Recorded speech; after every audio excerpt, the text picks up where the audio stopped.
નમસ્કાર દર્શક મિત્રો, બ્રેકિંગ ન્યૂઝમાં આપનું હાર્દિક સ્વાગત છે. આપ જોઈ રહ્યા છો ગુજરાત ન્યૂઝ 24. દેશવ્યાપી એક દિવસીય ધરણા પ્રદર્શન યોજાયું.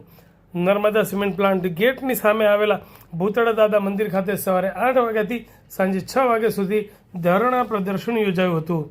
અખિલ ભારતીય સિમેન્ટ મજદૂર મહાસંઘની વિંધ્યાચલ ખાતે મળેલી કાર્યકારિણીની બેઠકમાં લેવાયેલ નિર્ણય મુજબ કામદારોના વિવિધ હક્કો અને પડતર માગણીઓને લઈને દેશવ્યાપી એક દિવસીય ધરણા પ્રદર્શનનું આયોજન કરવામાં આવ્યું હતું.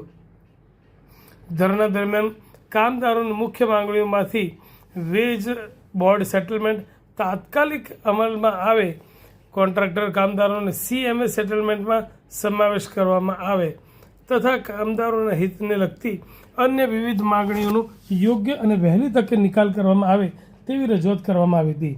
આ કાર્યક્રમમાં ઓલ ઇન્ડિયા મહાસંઘના પ્રમુખ સુરેશભાઈ સાંખટ, જાફરાબાદ નર્મદા સિમેન્ટ કંપનીના પ્રમુખ ભાવિનભાઈ સાંખટ, જનરલ સેક્રેટરી બાબુભાઈ કછોટ સહિત યુનિયનની ટીમ, કામદાર ભાઈઓ તથા કોન્ટ્રાક્ટર ભાઈઓ ઉપસ્થિત રહ્યા હતા.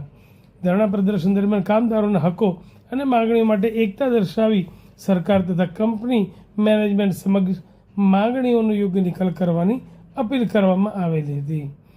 ગુજરાત ન્યૂઝ 24 માટે જિલ્લા બ્યુરો ચીફ જિગ્નેશ બારૈયા, અમરેલી. મહામંત્રી Narmada cement employ union Jafrabad Bharatiya Mazdoor સંઘ આજ 3 ઓગસ્ટના દિવસે અખિલ ભારતીય સિમેન્ટ મજદૂર મહાસંઘના આદેશ મુજબ આપણે એક દિવસ ધરણાનું આયોજન કરવામાં આવેલું, જેમાં કોન્ટ્રાક્ટર કામદારોને CMAની અંદર સામેલ કરવા માટેની માંગણી હતી. તેમજ સિમેન્ટ નિર્માતા સંઘ જે વેજ બોર્ડનું સેટલમેન્ટ છે એને જલ્દીથી લાગુ કરે એવી પણ માંગણી એક હતી. એના પછી કોન્ટ્રાક્ટર કામદારોને કાયમી પ્રકારનું કામ કરે છે તે લોકોને કાયમી કરવાની માંગણી હતી. એક સેવાનિવૃત્તિની જે આયુ વર્ષ છે એ 58 વર્ષથી વધારીને 60 વર્ષ કરવા માટેની એક માંગણી હતી. કોન્ટ્રાક્ટર કામદારોને લઘુત્તમ વેતનમાં વધારો કરી તેને મિનિમમ 30,000 વેજીસ આપવામાં આવે એવી એક માંગણી હતી. ESICની વેતન સીમા જે 21,000 છે એને વધારીને 42,000 કરવામાં આવે એવી માંગણી હતી. અને બોનસની ગણતરી 7,000 ને બદલે 18,000ની કરવામાં આવે ગણતરી એવી એક માંગણી હતી. બોનસ પાત્રતા વેતન સીમા એમાં 21,000થી વધારીને 42,000 કરવામાં આવે એવી માંગણી હતી. સમાન કાર્ય સમાન વેતન એ એક માંગણી હતી.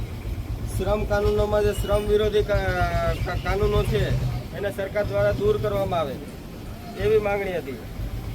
આ પ્રમુખ માંગો છે જેનો સ્વીકાર CMA દ્વારા નહીં કરવામાં આવે તો